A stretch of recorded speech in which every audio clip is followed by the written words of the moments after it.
Бир эле күндө 2 саясатчы кармалып, 5өө сурак берип, Ички иштер министрлигинин алдынан киши үзүлбөй калды.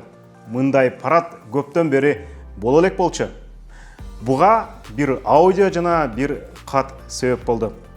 Өлкөгө уудуу салган бул маалыматтын чын бышыгын талдап, бийлик кандайча уят болуп калганын так айтып берейин.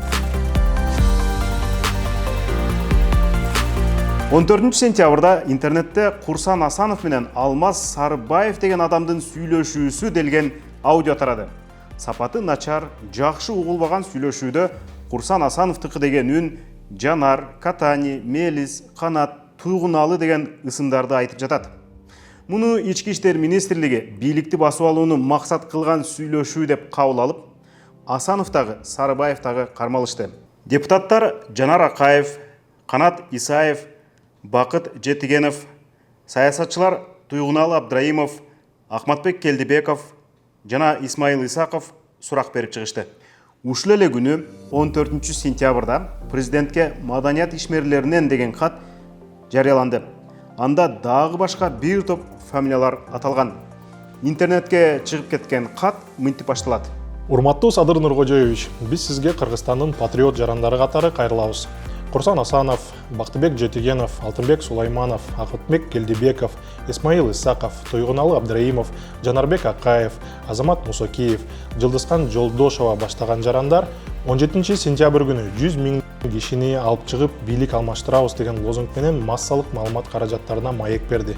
Аны колдогон 5-6 бала курал жарак чогултуп жатат имиш. Ички иштер министрлиги кара башыл адам жоголуп кетсе дагы былк этпей, издебей коюп, качан сөөгү табылганда анан кийин кыймылдап калган учурлар буга чейин болуп келген.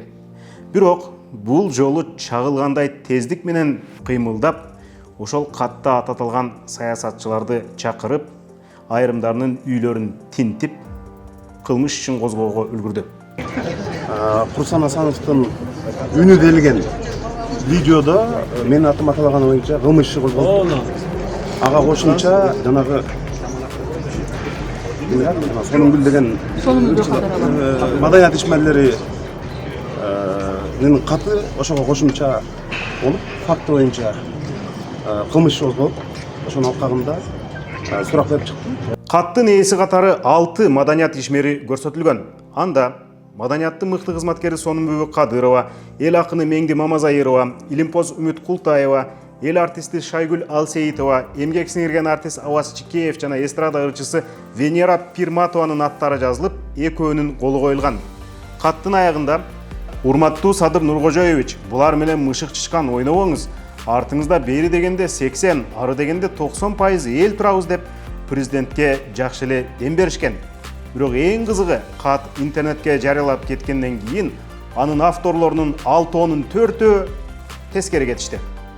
Меңди Мамазайырова Facebook'ка мынтип жазды. Сонунбүй Кадырова 2-3 күн мурда мага чалып, эже, Туйгуналы Абдраимов ызычы уюштурмакчы болуп жатыптыр. Кат жаздык, кол коюп бересизби деди. Мен коомдогу ызычуудан тажагандыктан макул дегенмин, бирок кол коюп берген эмесмин. Катты көргөн да эмесмин. Ал эми каттагы белгиленген инсандар мен сыйлаган инсандар. Алар тууралуу мен жаман пикир айтышым мүмкүн эмес. Жылдыз Жолдошова, Ахматбек Келдибеков, Исмаил Исаков, Курсан Асановтар тууралуу мен тескери пикир билдиришим да мүмкүн эмес. Менин атымды мен көрбөгөн, мен кол койбогон каттарга пайдалана беришкени туура эмес. Профессор Үмүт Култаева дагы каттагы авторлуктан баш тартууда. Текстти көргөн эмесмин, кол койгон эмесмин. Кадырова буга чейин да бир нече жолу чакырган, барган эмесмин. Бул жолу митингге каршымын дегем, ал менден тизмеге кошсом болобу деп гана сураган. Бир жака шашып баратып мейлиң дегем. Кайрылуу конкреттүү адамдарга каршы багытталганын билбептирмин. Текст даяр болгондо кол коюуга алып келсе окуп көрөм дегем. Ал текстти көрсөтпөй жарыялаганы акмакчылык болгон экен. Ырчы Венера Пирматова дагы андай эмес, мындай болчу деди. Мен окуган кезде текст башкача мааниде болчу. Аталган белгилүү саясатчылардын аттарын жана ок-дары жөнүндө жазылганын көргөн эмесмин. Ал катта митингге каршыбыз жана бизге тынчтык керек деген жазууларды гана окуп кол койгонмун. Менин оюмча каттын биринчи бети өзгөрүлүп калгандай. Эң кызыгы, кат жазууну уюштурган Сонунбүбү Кадырованын айтканы болду. анын айтымында каттын мазмуну президенттик администрацияга жеткенден кийин бурмаланып кеткен. Болгондо дагы ага бир топ фамилиялар кошулуп, каттын биринчи бети өзгөртүлгөн. Бул жерде маалымат бар. 100 000 киши көчөгө чыгарган. Ошол маалыматтардын баары мен жазган эмесмин. Мисалы үчүн айтып атпайм, мен эки бет саясатчылар аталып. жана эки бет деп айтып атканым бекеринен эмес. Биринчи жана биз кол койгон барак калып калгандагы биринчи бети өзгөрүлүп кеткен. Мен ал катты алып барып туруп президенттин канцеляриясына жанагы эшиктин оозундагы ящикке таштаганмын. Анан кийин ал президентке жеттиби же жетпей орто жолдон башка бирөөлөр кызыкчылыгы бар адамдар аркылуу оңдолуп көчөгө чыгып кетти билбейм. Бул интернетке чыксын деген ойдон мен чыгарган эмесмин. Ким жасады деп ойлойсуң? Мен каяктан билем? Ким жасады деп ойлогон, мен ойлочу болсом, оюма келсе мен ошону жасайм да. Сондай, мисалы айрым саясатчылар бул кайрылуу боюнча сотко кайрыларын билдирип жатышат. Сотко кайрылсын. Анан жалган жала эмес экендигин далилдеп бересиздерби? Кантип далилдейсиздер ошол жагы? Кандай болот? Эми ал деген жалган ошол жерде мисалы үчүн катты ошол жерге таштаганым чын. Бирок катты мен оригиналын мен өзүмө сактап албаптырмын. Ошол жерде менде неме болуп атат да. Мен бир кызыктуу абалда турам. Сонбү Кадырова канткенде компьютерге жазып, президентке арнаган катын сактабай койду экен.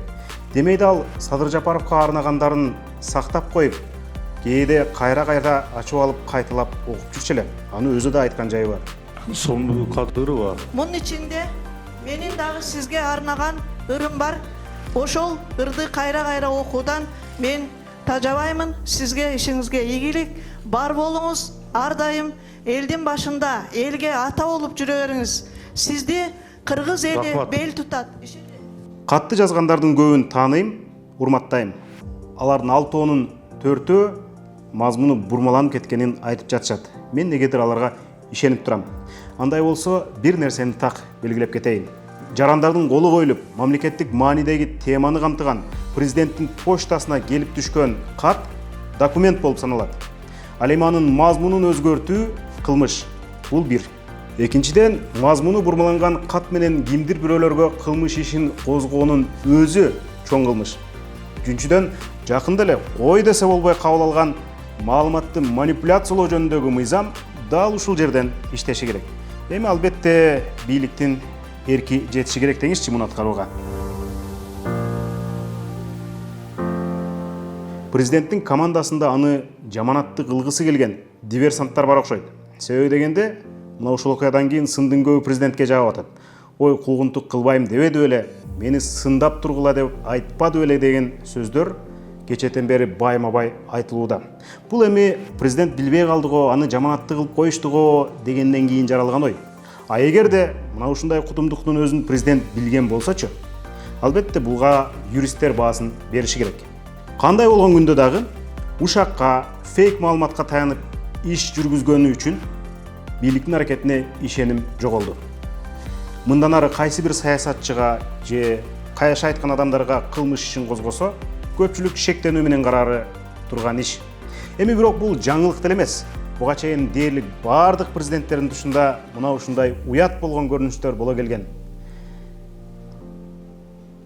Матрешка гейт, Белиз гейт, Юпи гейт, Маевский гейт дегендердин таш талканы чыкканын Google'дан карасаңыз бат эле таба аласыз. Ал эми муну биз Кат гейт деп койдук. Кат гейт болсо бир күнгө жетпей мат болду.